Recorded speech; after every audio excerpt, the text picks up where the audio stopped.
Hi guys, welcome back to another Building the Backhand video. Last time we worked on the X step forward through the walk up. Today we're going to build on that by going through the entire walk up, and I'm going to give you a couple things to look out for. Let's get started.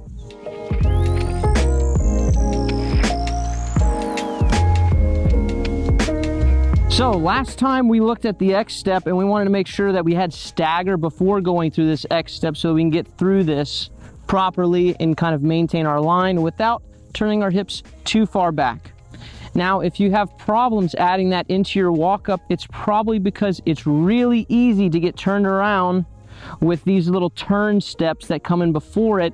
And now we just want to keep turning and keep twisting and keep twisting, right? So there are a couple things we have to do here to make sure that if we have momentum steps before the X step, that we don't mess up our alignment. I'm going to work based off of a 5-step walk up. A lot of people, like you can see Simon here, just start with a 4-step walk up. He's starting with his left foot. Obviously, if you're a lefty, that would be starting with your right foot first. So again, 5-step walk up, not necessary, but I'm gonna show it anyways in case that's more comfortable. If you would like to do a 5-step walk up, you're going to start with a straight step, just a normal kind of walking step with your lead foot. For me, that's my right. So that is just straightforward, directly towards your target line. So first step, very simple, straightforward. Second step is also a straightforward step, and I think you should think of it this way. The only difference is as we step forward, we flare our foot out somewhere around 45 degrees.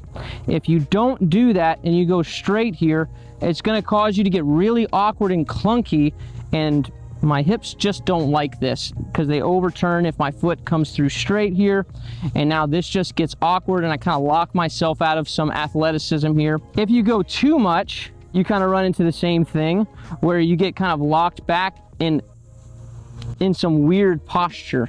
Okay, so probably for these first 2 steps, if you have them, it's just a normal front step with about a 45-degree flare. Roughly from the front, it would look like this. I go first step, second step here.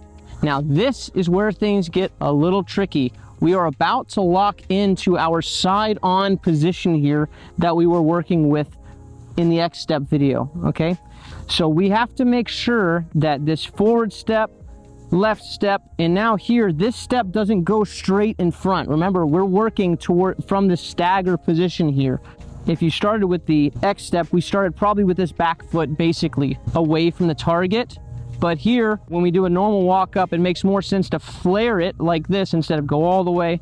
And then we have a little turn of our hips here to get us into this side-on position. So lead hip pointing more or less towards your target line. This is also the step where we create the stagger. So I'm not just going to step forward here. If I do this, remember, now I have to turn back because my left knee is going to run into my right knee, and so it says I'll go around.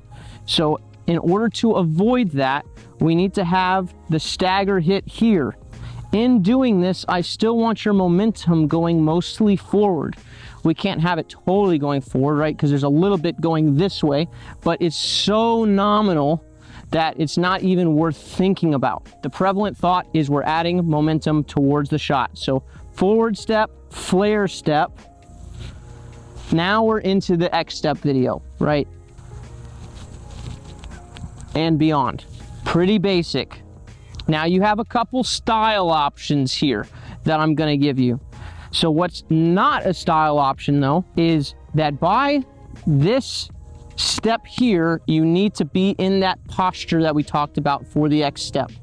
You don't want to be upright here. Remember, those 4 things that we're looking at is we need to be in that athletic stance that is knees bent, the butt out, chest kind of over the toes, and we're on the toes, right? So we don't want to go into this step here and go boom, heel. So that's non-optional. What is optional is what you do before you get side on. Some people like to have a nice casual stroll and be more or less upright, like I'm walking this way, casual, upright, and then they kind of drop down into this posture. That's option 1. Option 2 is kind of like a Nicolas Antila or a Henna or an Albert Tom, where they're kind of already in the posture, right? And then they take these steps and they just stay kind of low the whole time, right? That's option 2. I suppose you could do some sort of hybrid where you go normal step and then down here. I don't see why that would be an issue as long as you're in your posture by this step.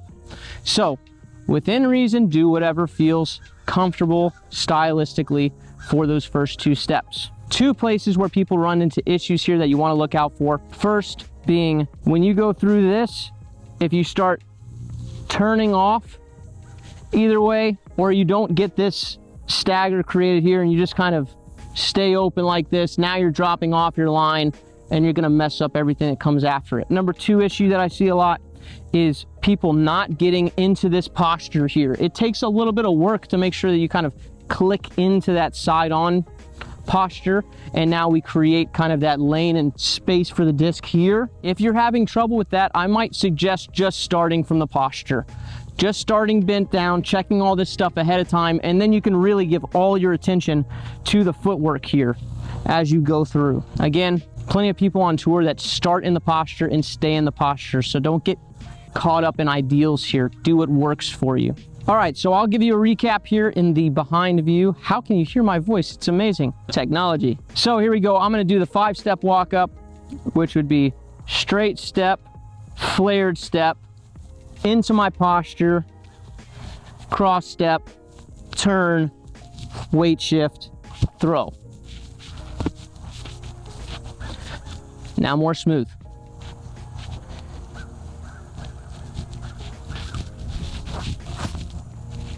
Like that.